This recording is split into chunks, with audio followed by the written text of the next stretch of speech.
हर हर महादेव। सावन मास की कामिका एकादशी व्रत कथा। जय श्री हरि। कामिका एकादशी का महत्व।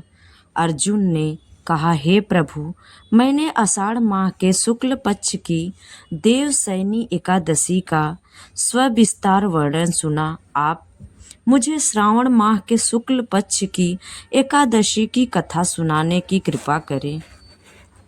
इस एकादशी का नाम क्या है? इसकी विधि क्या है? इसमें किस देवता का पूजा होता है? इसका उपवास करने से मनुष्य को किस फल की प्राप्ति होती है? भगवान श्री कृष्ण कहते, हे श्रेष्ठ धनुर्धर, मैं श्रावण माह की पवित्र एकादशी की कथा सुनाता हूँ। ध्यान पूर्वक श्रवण करो। एक बार इस एकादशी की पावन कथा को भीष्म पितामह ने लोकहित के लिए नारद जी से कहा था। एक समय नारद जी ने कहा, हे पितामह, आज मेरी श्रावण के शुक्ल पक्ष की एकादशी की कथा सुनने की इच्छा है, अतः आप इस एकादशी की व्रत कथा विधान सहित सुनाइए। नारद जी की इच्छा को सुन पितामह भीष्म ने कहा, हे नारद जी, आपने बहुत ही सुंदर प्रस्ताव किया है। आप ध्यान पूर्वक इसे श्रवण कीजिए। श्रावण माह के कृष्ण पक्ष की एकादशी का नाम कामिका एकादशी है। इस एकादशी की कथा सुनने मात्र से ही वाजपेय यज्ञ के फल की प्राप्ति होती है। कामिका एकादशी के उपवास में शंख चक्र गदाधारी भगवान विष्णु का पूजन किया जाता है। जो मनुष्य इस एकादशी को धूप दीप नैवेद्य से भगवान विष्णु की पूजा करते हैं, उन्हें गंगा स्नान के फल से भी उत्तम फल की प्राप्ति होती है। सूर्य ग्रहण और चंद्र ग्रहण में केदार और कुरुक्षेत्र में स्नान करने से जिस पुण्य की प्राप्ति होती है, वह पुण्य कामिका एकादशी के दिन भगवान विष्णु की भक्ति पूर्वक पूजा करने से प्राप्त हो जाता है। भगवान विष्णु की श्रावण माह में भक्ति पूर्वक पूजा करने का फल समुद्र और वन सहित पृथ्वी दान करने के फल से भी ज़्यादा होता है। व्यतिपात में गंडकी नदी में स्नान करने से जो फल प्राप्त होता है, वह फल भगवान की पूजा करने से मिल जाता है। संसार में भगवान की पूजा का फल सबसे ज़्यादा भक्ति पूर्वक भगवान की पूजा न बन सके तो श्रावण माह के कृष्ण पक्ष की कामिका एकादशी का उपवास करना चाहिए। आभूषणों से युक्त बछड़ा सहित गौदान करने से जो फल प्राप्त होता है, वह फल कामिका एकादशी के उपवास से मिल जाता है।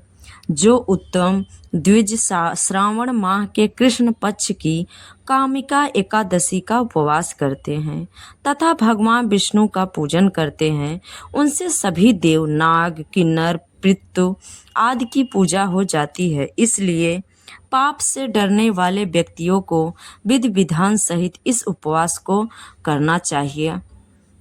संसार सागर तथा पापों में फंसे हुए मनुष्यों को इनसे मुक्ति के लिए कामिका एकादशी का व्रत करना चाहिए। कामिका एकादशी के उपवास से भी सभी पाप नष्ट हो जाते हैं। संसार में इससे अधिक पापों को नष्ट करने वाला कोई और उपाय नहीं है। नारद जी, स्वयं भगवान ने अपने मुख से कहा है कि मनुष्य को अध्यात्म विद्या से जो फल प्राप्त होता है, उससे अधिक फल कामिका एकादशी का व्रत करने से मिल जाता है। इस उपवास के करने से मनुष्य को न यमराज के दर्शन होते हैं और न ही नरक के कष्ट भोगने पड़ते हैं। यह स्वर्ग का अधिकारी बन जाता है। जो मनुष्य इस दिन तुलसी दल से भक्ति पूर्वक भगवान विष्णु का पूजन करते हैं, वे इस संसार सागर में रहते हुए भी इस प्रकार अलग रहते हैं, जिस प्रकार कमल पुष्प जल में रहता हुआ भी जल से अलग रहता है। तुलसी दल से भगवान श्री हरि का पूजन करने का फल एक बार स्वर्ण और 4 बार चांदी के दान के फल के बराबर है। भगवान विष्णु रत्न मोहित मणि आदि आभूषणों की अपेक्षा तुलसी दल से अधिक प्रसन्न होते हैं। जो मनुष्य प्रभु का तुलसी दल से पूजन करते हैं उनके सभी पाप नष्ट हो जाते हैं। हे नारद जी, मैं भगवान की अति प्रिय श्री तुलसी जी को प्रणाम करता हूँ। तुलसी जी के दर्शन मात्र से मनुष्य के सभी पाप नष्ट हो जाते हैं और शरीर के स्पर्श मात्र से मनुष्य पवित्र हो जाता है।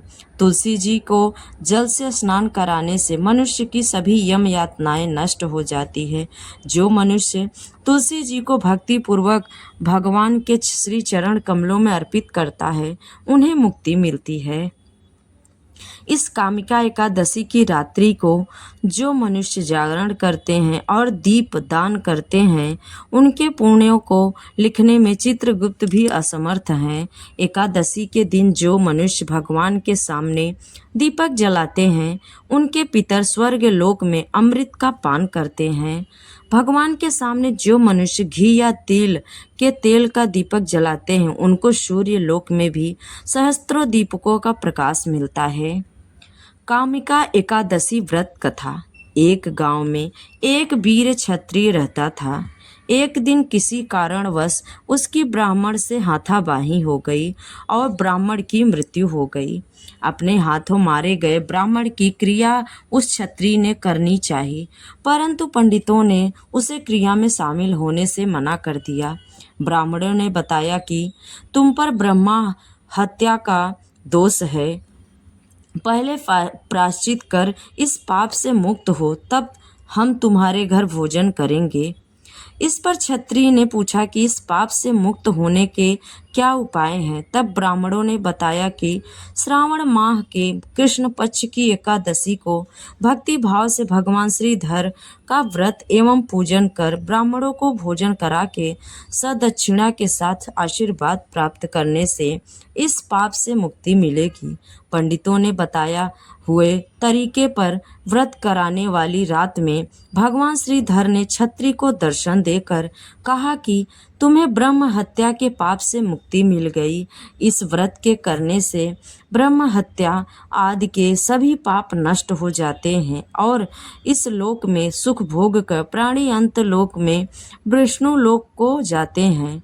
इस कामिका एकादशी के महात्म के श्रवण और पाठन से मनुष्य स्वर्ग लोक को प्राप्त करते हैं। जय श्री हरि।